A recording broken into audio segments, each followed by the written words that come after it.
मेहमान खुसूसी के एतबार से हजरत उलमा इकराम बेंगलुरु से जो तशरीफ लाने वाले थे अल्हम्दुलिल्लाह ला चुके हैं। 5-10 मिनट के अंदर वो हमारे दरमियान में जरूर तशरीफ लाएंगे।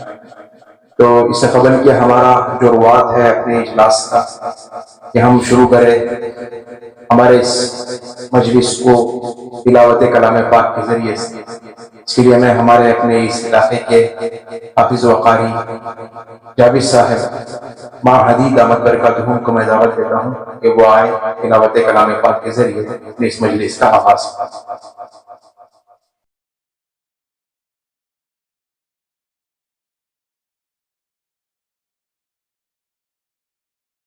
أعوذ بالله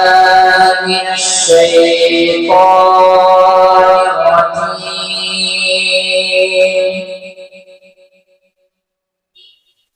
بسم الله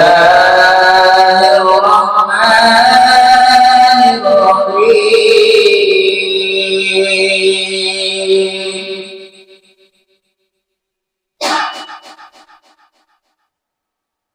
يا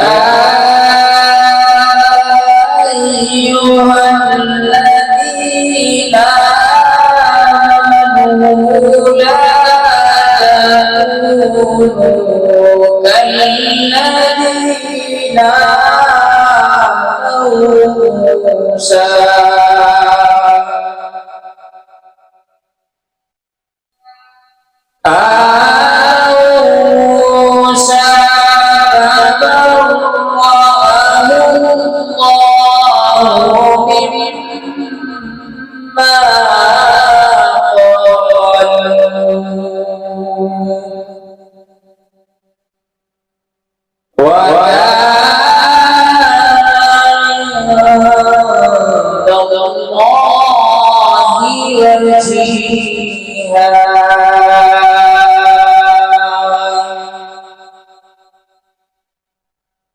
يا أيها الذين